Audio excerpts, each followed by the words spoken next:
오늘 말씀은 예레미야가 1장 12절, 14절, 18절입니다.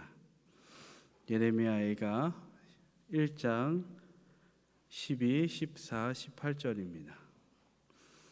구약성경 1143쪽에 있습니다. 예레미야가 1장 12절, 14절, 18절 말씀입니다.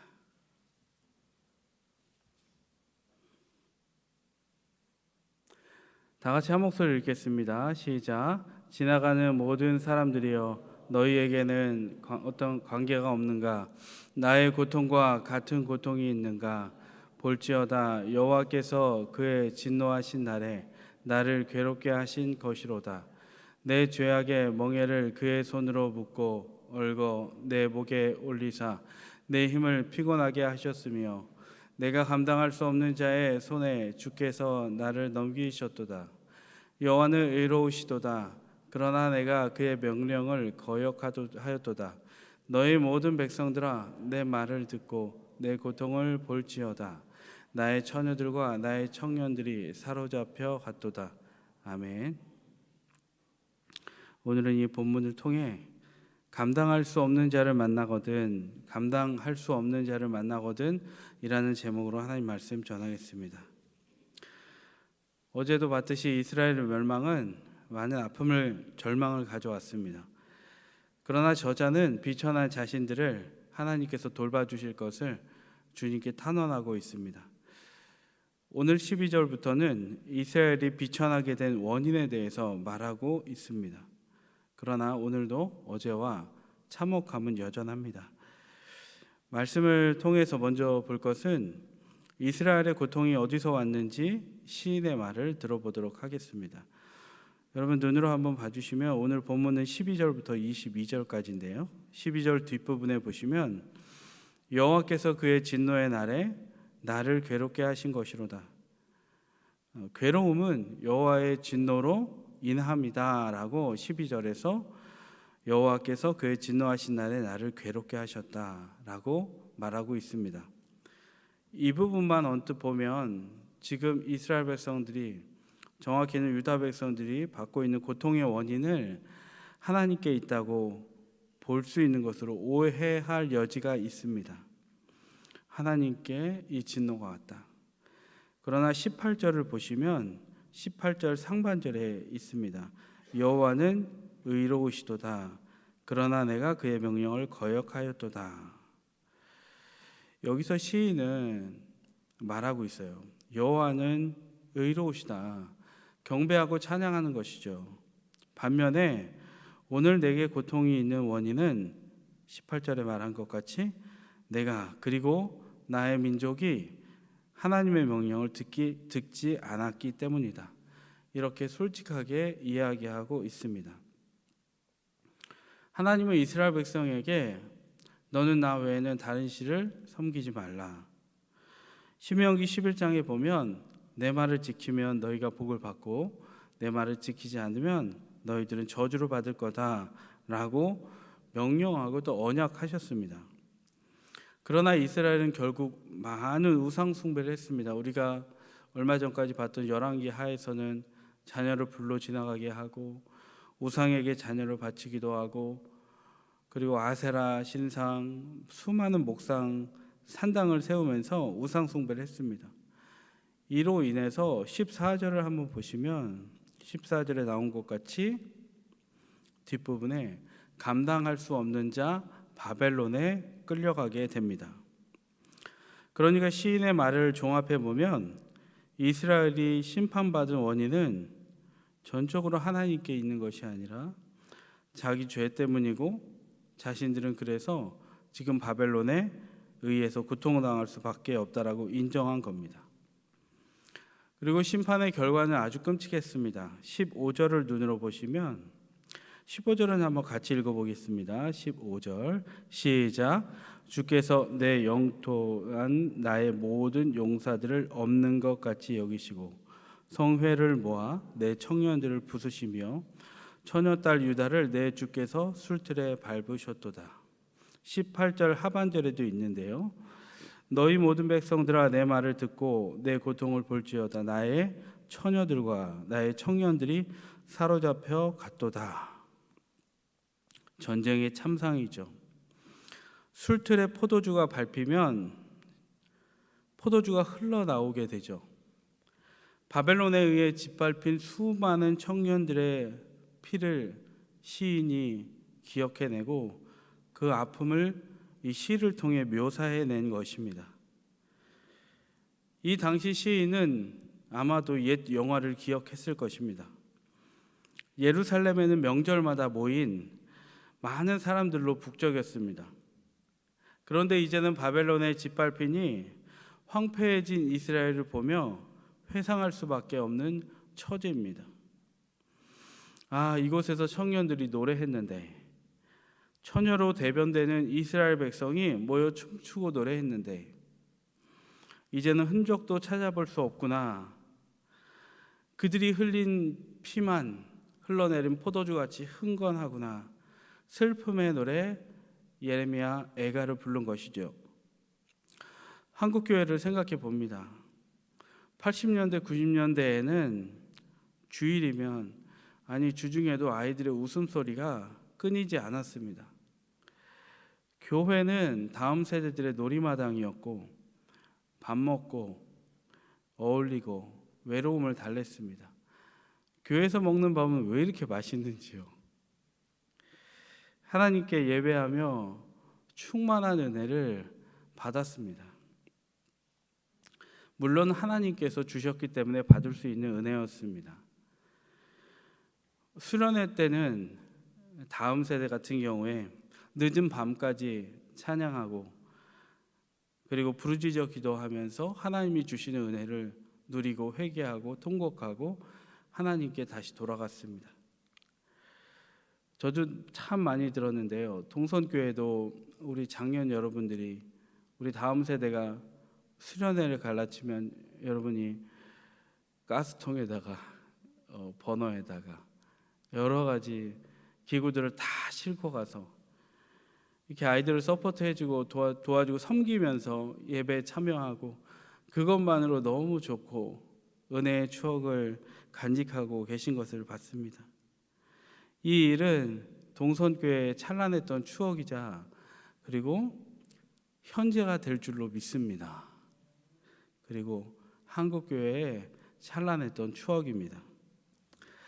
그러나 지금 한국교회의 많은 부분을 보면 이런 예루살렘의 청년들이 모이고 처녀 이스라엘이 모인 것 같이 그런 부분들이 옛 즐거움이 되지는 않았는지요.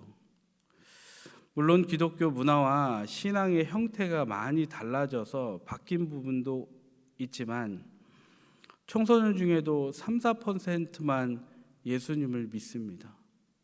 대한민국에 말이죠.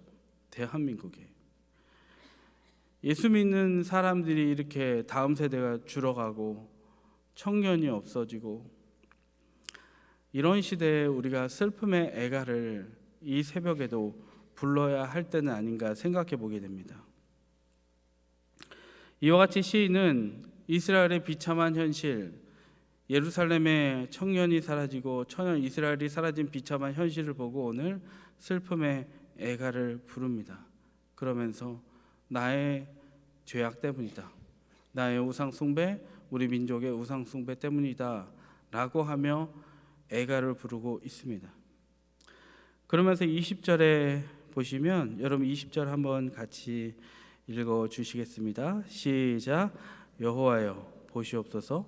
내가 환난을 당하여 나의 애를 다 태우고 창자가 타는 것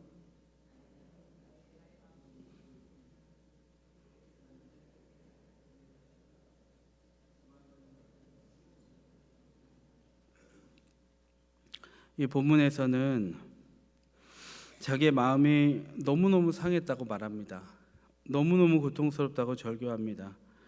그러면서 고통의 이유가 자기의 완고함과 불순종 때문이라고 합니다. 민족의 모든 죄와 아픔을 개인이 끌어안고 노래하는 것입니다.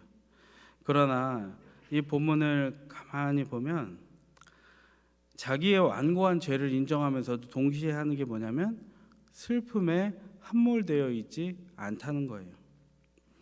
그리고는 원수 대적을 하나님께서 공의로 심판해 줄 것을 간청합니다.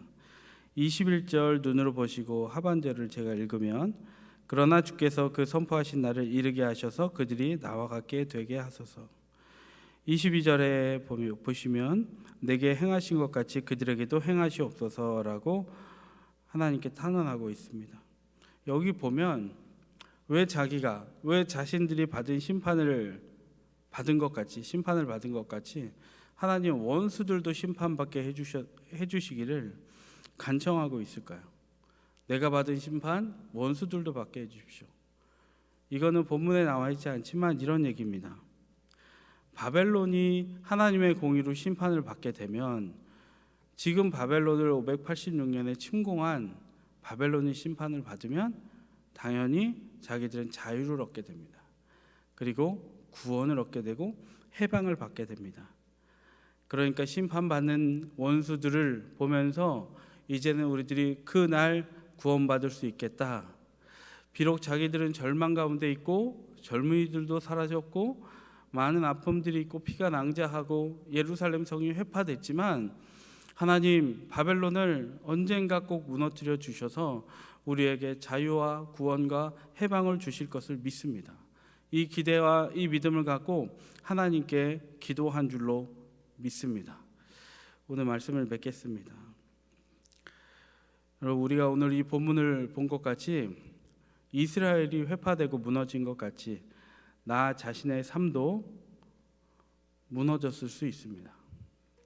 죄로 인해 얼룩지고 회생불가한 것 같이 피가 낭자한 모습, 내 인생 돌아보면 끔찍할 수 있습니다. 가정을 바라보면 내 자녀에게서 신앙인의 모습을 볼 수가 없을 수도 있습니다. 그러다 보면 나의 잘못 또 가정의 잘못 때문에 신앙교육하지 못해서 우리 아이가 죄에 뺏기고 세상에 뺏겨서 하나님을 완전히 외면한 모습, 그 모습에 절망할 수도 있습니다. 그러나 그럼에도 불구하고 우리가 감당할 수 없는 상황과 감당할 수 없는 문제를 만나고 감당할 수 없는 죄를 만났을 때 시편의 이 시인이 예레미야의 시인이 어떻게 했습니까? 절망하지 않았습니다. 자기의 연약함을 인정하고 지난 과오를 인정하고 하나님 앞에 나아가 하나님, 이 감당할 수 없는 자를 무너뜨려 주십시오. 이 감당할 수 없는 상황을 하나님 책임져 주십시오. 그리고 나에게 자유와 해방과 구원을 허락해 주십시오. 나뿐만이 아니라 우리 민족의 자유와 해방과 소망을 다시 허락하여 주십시오. 하나님, 그렇게 될 것을 믿습니다 라고 고백한 것 같이 여러분, 오늘 우리가 기도할 때 하나님 우리의 기도를 들으시고 하나님께서 창세전에 택한 자, 택정한 자, 그를 반드시 하나님은 구원하시는 분이니 여러분, 이 새벽에 우리는 나의 죄를 고백하고 지난 날들을 후회하는 것이 아니라 회개하고 하나님 앞에 내가 돌아가고 내 자녀와 가정이 돌아갈 수 있도록 하나님 앞에 애가를 부르는 것이 마땅한 줄로 믿습니다. 그럴 때 하나님의 은혜에 따라 하나님의 때에 따라 구원의 선물을 우리의 가정에 허락해 주실 줄 믿습니다. 그뿐만이 아니라 하나님을 떠난 주변에 있는 지인 중에 믿지 않는 자가 있습니까? 하나님 앞에 서야 하는데 여전히 죄 가운데 있는 자가 있습니까? 하나님께서 특정하셨다면 여러분을 통해 하나님은 그들을 이 동선교회로 불러 모아 주셔서 구원에 이르는 축복과 선물을 허락하여 주실 줄 믿습니다. 그러하니 우리 어떻게 해야겠습니까? 우리는 하나님 앞에 그 영혼 살려달라고 애가를 부를 때 하나님은 바벨론을 무너뜨리신 것처럼 거대한 자, 감당할 수 없는 자를 무너뜨리고 상황을 무너뜨려 구원에 이르는 축복을 나와 우리 가정과 내가 전도하고자 하는 이에게 축복을 허락하여 주실 줄 믿습니다. 시인도 그렇게 감당할 수 없는 일 가운데 애가를 불렀습니다. 우리도 살면서 감당할 수 없는 자, 감당할 수 없는 상황에 직면했을 때 울며 회개하며 하나님의 도우심을 구하는 애가를 부르시기 바랍니다. 때가 찼을 때 이스라엘을 회복시켜 주신 것처럼 우리도 은혜를 입을 것입니다. 같이 기도하겠습니다. 하나님 아버지, 감사합니다. 우리 인생을 살다 보면 무너질 때가 있고 또 이미 많은 부분이 무너졌을 수도 있습니다.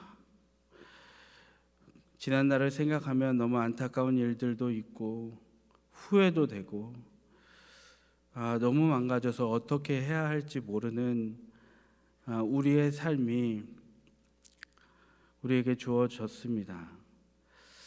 하나님, 그러나 그럼에도 불구하고 오늘 시인의 고백과 같이 여호와는 위대하시고 여호와는 모든 것에 완전하시고 여호와 하나님은 찬양받기에 합당한 분이다.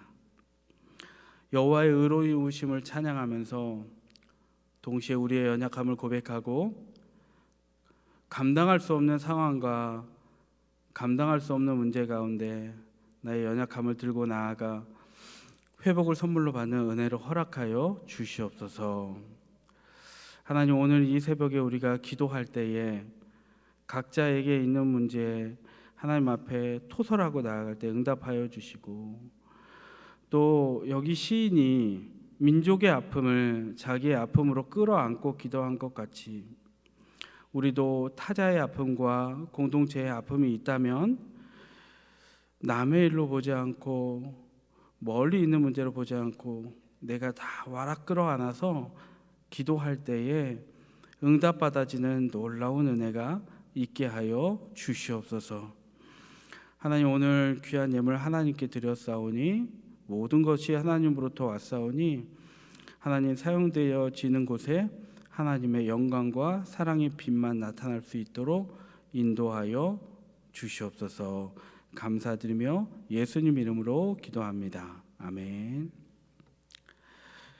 다 같이 기도하실 때 우리 담임 목사님의 영육간의 감건함과 삶과 사역 그리고 가정 위해서 여러분 기도해 주시기 바랍니다. 원로 목사님의 작은 교회 살리기와 삶과 사역과 가정을 위해서 기도해 주시기 바랍니다. 그리고 교회의 영육간의 연약한 자 하나님 은혜 주셔서 회복될 수 있도록 도와주시고 거대한 질병 앞에 움츠러지는 것이 아니라 하나님 신원하여 주시고 회복하여 주시는 은혜를 허락해 달라고 기도해 주시기 바랍니다. 그리고 이번 주 주일이 바로 내일 모레가 새생명 축제입니다.